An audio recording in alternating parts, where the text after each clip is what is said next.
Εσύ.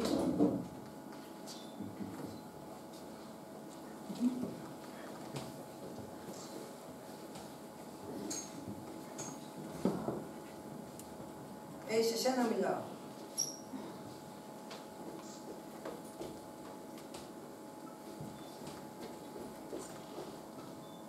Από εδώ γύρνα.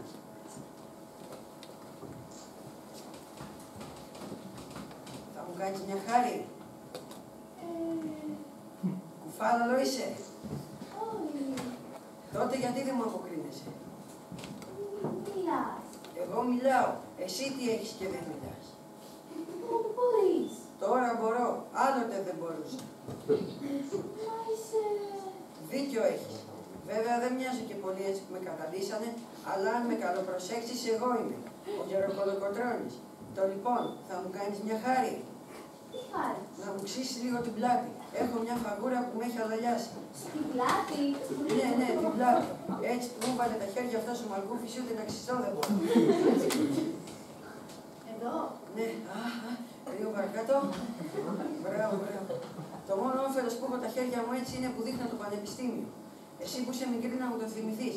Μια μέρα αυτό το παλάτι θα φάει το άλλο. Έλα και λίγο πιο δεξιά. Ωραία. Και λίγο πιο πάνω. Μπράβο. Μόνο που δεν έχω τίποτα να σε φιλέψω. Φτάνει. Φτάνει, ευχαριστώ. Και άμα περνάς από εδώ να με θυμάσαι. Έλα γρήγορα. Τι τρέχει? Μιλάει. Ποιος μιλάει? Δεν με πιστεύεις. Πού με πας? Μιλάει. Σοβαρά?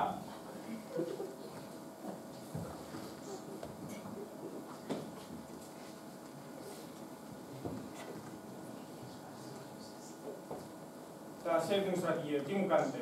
Καλώς το εσύ. Στα λέμε καλά, τι νέα έχουμε? Εγώ τι νέα έχω. Κάθομαι εδώ και φιλοσοφώ. Σε ξέρει. Είναι πολύ ωραία θέση εδώ, είναι πέρασμα. Ναι, ωραία είναι, δεν λέω. Ουτσί, στραβή, όλοι από εδώ περνάνε.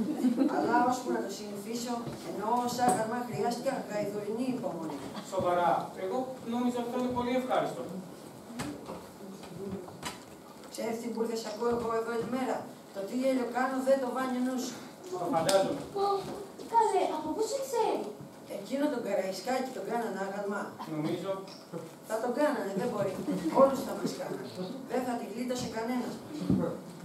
Τον κάνανε, δεν το άκανα. Και πού είναι? Δεν θυμάμαι. Έτσι να μπορούσε να ερχόταν αυτός εδώ ή να μπορούσε να πήγαινα εγώ εκεί, τι γέλιο θα κάναμε. Άκου να δεις. Όσο ζούσαμε δεν μπορώ να πω πως θα πηγαίναμε και πολύ καλά. Αλλά τέτοιο χωραταξί και τέτοιο γενναίο παλικάρι δεν είχαμε δεύτερο. Όχι, δεν είχαμε. Κι αν ήμασταν τώρα εδώ μαζί, κάτι θα σκαρφιζόμασταν. Δεν πάω να ψάξω να βρω που είναι. Εσύ μου ξέρεις δουλειά νωρίτερα? Να την ξαναξήσω? Όχι. Πήγαινε στάσου πιο εκεί κι αν δεις κανέναν να έρχεται να μας το πεις. Όποιος και να είναι. Όποιος και να είναι. Άκου εδώ τώρα εσύ που είσαι μεγάλος. Δεν τα πάτε καλά. Καθόλου καλά. Το ξέρω, στρατηγέ μου, το ξέρω. Θα το χάσετε το σύνταγμα. Θα σας το φάνε οι ίδιοι που σας το υπογράψανε. Όχι, δα, στρατηγέ. Ρε, άκου που σου λέω, γιατί λες πάψανε να γιορτάζουν την κήρυξη του Αγίου? Σας το πάνε λαού. Και τι λες να κάνουμε, καπετάνιο? Προς ώρας να μου κάνεις κι εσύ μια χάρη. Πώς θέλεις? Να μου κατεβάσεις το χέρι. Έχω πιαστεί έτσι που μου το παλούκωσε αυτός ο Κατένης. Ευχαρίστως. Ψιτ, μικρή, έλα εδώ, θα σου κατεβάσουμε το χέρι. Κύριε στρατηγέ, συμφωνείτε ότι θέλει να σας κατεβάσει το χέρι? Ναι, αφού εγώ του το είπα. Άμα του το είπατε εσείς, εντάξει, γιατί αυτός, εσείς δεν το ξέρετε. Όλο πρωτοβουλίες είναι. Ρε, ναι, σταματήστε. Δύο είσαστε και διαφωνείτε. Πιάσε γερά το στρατηγό από τη μέση και βάστα κόντρα. Ωραία, στρατηγέ, τραβάω. Δώστε. Έλα, εδώ. Έλα. Και το άλλο, Το σεβώ. μιας και τα αρχίσαμε 2-1-2. Άντε, πιάσε. Πάμε. Στρατηγέ, τραβάω. Τράβα. Έλα. Τι που με ξέρω να μ' ακούφεις. Έλα, φύγω. Τι ωραίο είναι πράγμα να έχεις τα χέρια σου λιτά. Κύριε Κολοκοτρώνη, έτσι γελαστός είσαι στα πάντα. Λιγάκι. Αλλά αφού του πέθανα το παράκανα. Και τώρα με τα περασμένα ξεραίνομαι στα γέλια. Περνάτε ωραία δηλαδή. Άκου να δεις. Κάποτε τα ζούσα. Τώρα τα σκέφτομαι. Όταν τα ζεις πονάς, όταν τα σκέφτεσαι γελάς. Αυτός, μήπως σας δικάσανε Γιατί το κρύβουνε? Όχι, αλλά ως φαίνεται δεν το πολύ λένε κιόλας. Και δεν μου λέτε, γελούσατε και τότε. Λιγάκι. Εσείς, όπως είπανε, εις θάνατον και προδοσία, δεν φαρμακοποιήκατε. Όχι. Τους κοίταξα και είπα μνήστητη μου κύριε. Με εκείνο δεν γέλασα. Με το άλλο φαρμακώθηκα. Ποιο? Που μου δώσανε χάρη. Ευτυχώς. Άκου να δεις. Ρεζιλίκια. Εμένα με 45 χρόνους στον πόλεμο με βγάζουνε προδότους. Αλλά εντάξει. Ειρήνη ήτανε, εξουσία είχανε, εχθρούς είχαν. Αλλά το να μπορεί να δίνει χάρη στους γερόνους πλακούτα και κολοκοντρώνει ένα σκολιαρούδι που ήρθε χτες από την Μπαβάρια με διαλογή των ξένων, όθον ο βασιλεύς των Ελλήνων. Αυτό δεν το κατάπια ούτε πεθαμένος. Βρε τη γέλια κάνω πεθαμένος άνθρωπος. Ο Θεός να με συγχωρέσει. Ύστερα. Κι ύστερα που λες, κάνανε ένα γλέντι για να με τιμήσουν. Με βάνει ο βασιλιάς να κάτσω δίπλα του. Και μια στιγμή λέει τη διερμηνέα να με ρωτήσει ποια τιμή και ανταμοιβή θέλω και όποια να είναι θα μου τη δώσει. Λες και θα την έβγανε τη δικιά του κασέλα και θα μου την έδινε. Κοιτάζω να γύρω τον παλάτι, βλέπω τον γραμματέα της δικαιοσύνης. Ήταν αυτός που μου είχε σκαρώσει την κατηγορία. Ήταν άσπρος σαν τον εγγλέζικο χασέ. Βλέπω και τους εχθρούς μου του βουλευτικού. Σφιγγόντανε σαν να πάθανε κόψιμο. Βλέπω και τους Μπαβαρέζους, μέσα στα λούσα τους. Ψευτοκάνανε τους ευχαριστημένους. Γυρίζω προς τον βασιλιά, μύριζε κολόνιες. Λέω από μέσα μου, άι συχτήρ, τι θέλω, πες τα βιολιά να μου παίξουν ένα κλέφτη. Αυτό θέλω. Άντε, πηγαίνετε εσείς τώρα παιδιά, γιατί έχω να ετοιμαστώ και για αύριο. Αύριο, τι θα γίνει αύριο? Αύριο ξημερώνει πάλι 25η του Μάρτη. Θα έρθουν με στεφάνια και τούμπανα για να με τιμήσουν. Εγώ θα κάθομαι εκεί σαν άγαλο. Και σαν έρθει η ώρα που θα βγάλουν τον λόγο, στάσου θα τους φωνάξω. Κάθε χρόνο τον λόγο τον βγάζετε εσείς. Φέτος θα τον βγάλουμε εμείς.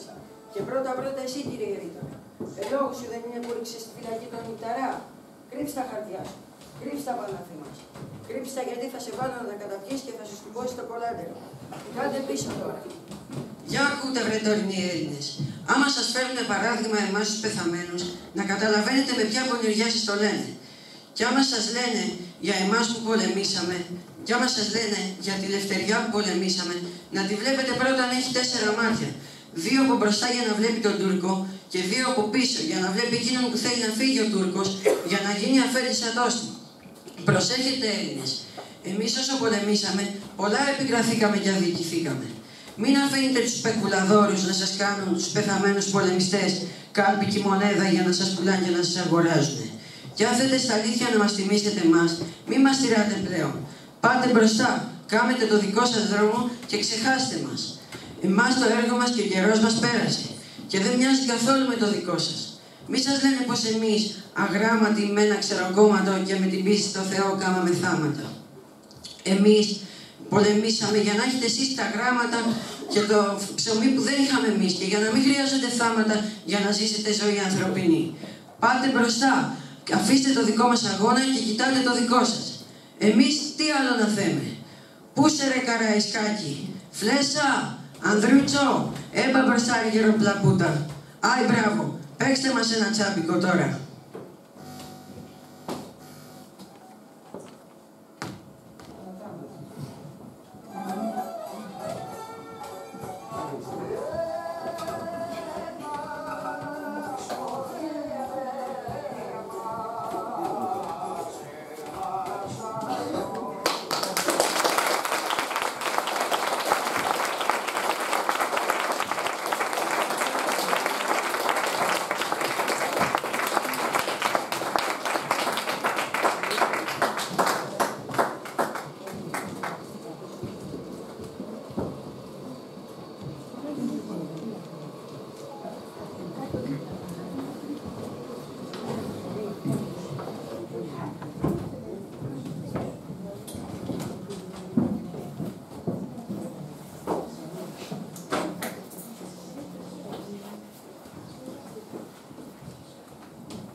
Μαρμαρωμένους με τα μεγάλα τους μουστάκια, τους έχουμε στεφανώσει όλοι, στα πάρκια και στα μνημεία.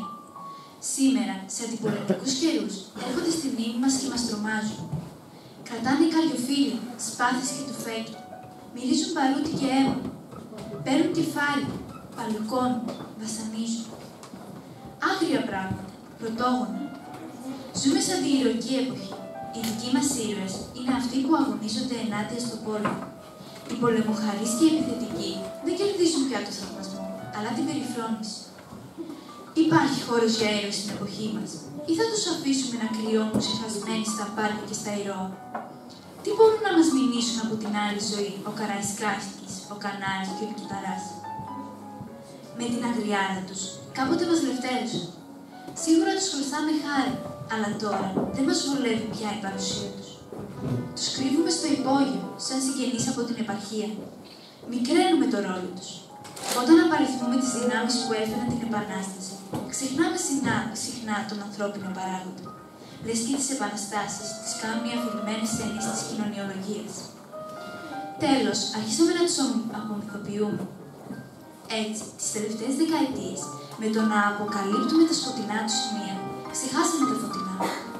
Μάθαμε πως ο ένας ήταν φιλοχρήματος, ο άλλος φιλόδοξος, ο τρίτος γυναικάς, ο τέταρτος δολοπλόκος. Τους κοντίναμε όλους και ησυχάσαμε. Κάπου ήταν φυσική αυτή η αντίδραση. Μετά από τόσους πανηγυρικούς, δοξολογίες και ύμνους, έπρεπε να ξανάρθουμε στο ανθρώπινο μέτρο. Οπωσδήποτε δεν ήταν υπερφυσικοί οι πολέμαρχοι του 1821, αλλά δεν ήταν και τυχαίοι. Τι έχουν αφήσει λοιπόν πίσω τους οι ήρωες, έξω από μια Ελλάδα ελεύθερη? Τι σημασία μπορεί να έχει σήμερα η παρουσία και το παράδειγμά τους? Ποιος είναι λοιπόν ήρωας? Είναι αυτός που ξεπερνάει τον εαυτό του. Είναι αυτός που κάνει περισσότερα από όσο μπορεί. Είναι αυτός που διαψεύδει τη φύση του ανθρώπου. Ο ήρωας στον πόλεμο ποιος είναι? Όχι ο καυκατζής, ο κοκορόμυαλος, ο φωνακλάς. Είναι αυτός που φοβάται και ξεπερνάει το φόβο. Αυτός που αγαπάει την ειρήνη, αλλά πολεμάει. Αυτός που αγαπάει τους ανθρώπους, αλλά σκοτώνει. Αυτός που πονάει, στοχάζεται, νιώθει και πολεμάει. Πολεμάει όχι γιατί τον διέταξε. Δεν είχε υποχρεωτική θητεία το 1821, αλλά γιατί βάζει την ιδέα πάνω από τις επιθυμίες και τις ανάγκες του. Και δεν κάνει μόνο το καθήκον του. Κάνει το παραπάνω. Το μανιάκι, το χάνι, το μισολόγιο. Και όσο πιο πολλές αδυναμίες έχει, τόσο πιο ήρωας είναι. Από αυτή την πλευρά, η απομυθοποίηση μεγαλώνει το ανάστημα. Σήμερα, νιώθουμε πιο κοντά μας στον Παπαφλέσσα και τον Καραϊσκάκη, ανθρώπους με τρομακτικές εσωτερικές αντινομίες. Ο πραγματικός ήρωας είναι τραγική μορφή. Κουβαλάει μέσα του την αντίφαση ανάμεσα στην ανθρώπινη φύση και στο απάνθρωπο χρέος. Μπορεί να συμφωνούμε ή να διαφωνούμε με αυτό που πιστεύει και ζητάει, αλλά πρέπει να υποκληθούμε μπροστά στον αγώνα του. Παλεύει με τον πιο δύσκολο εχθρό του ανθρώπου, τον εαυτό του. Δίδαγμα λοιπόν υπάρχει. Οι καιροί αλλάζουν. Το χρέος παίρνει κάθε φορά άλλο περιεχόμενο. Αλλά ο ηρωισμός μένει ο ίδιος. Το ξεπέρασμα της αδυναμίας, το ξεπέρασμα της ατομικότητας, η θυσία του συμφέροντος σε κάτι πιο σημαντικό, στην ιδέα του χρέους. Να λοιπόν που και η αντιηρωική εποχή μας έχει τόπο για ήρωες. Θα έλεγα μάλιστα πως τώρα μας είναι πιο απαραίτητα. Μπορεί να μην έχουν φυσική και κεφάλες, μπορεί να μην βροντούν τα κουμπάρια τους. Όμως οι νέοι, αθόρυβοι, ήρεμοι ήρωες είναι αυτοί που θα σώσουν την εποχή μας. Αν κάποιος τη σώσει.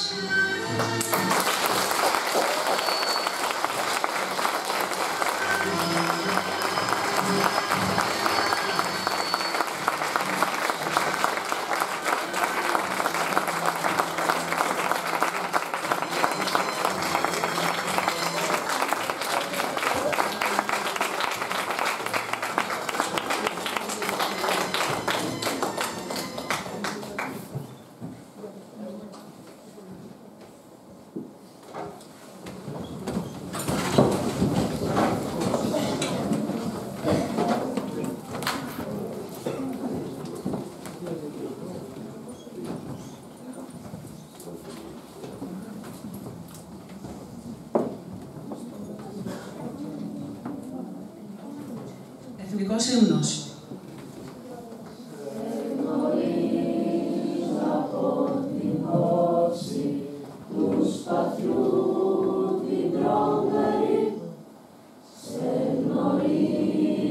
Από την όψη που με διάβει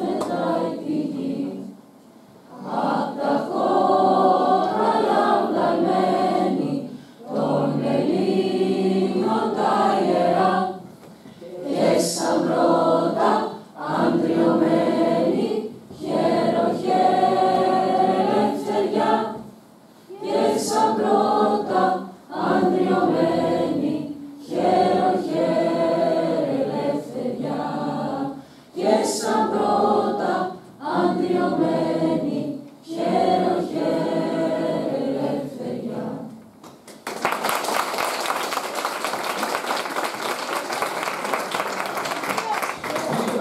Τελειώνοντας, θα ήθελα να δώσω πολλά συγχαρητήρια σε όλους τους μαθητές που συμμετείχαν και στη φετινή γιορτή. Να είστε καλά, στους γονείς τους να τους χαίρεστε και στους καθηγητές που συντόνισαν και επιμελήθηκαν τη γιορτή, στην κυρία Αργύρη,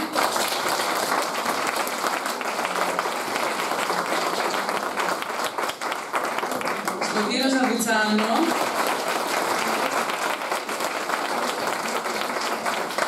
στην κυρία Γκόντζου για τη μουσική επιμέλεια, στον κύριο Μαντέλα για τον ύμνο και τέλος όπως πάντα στον κύριο Νίκο Ζαβιτσάνο.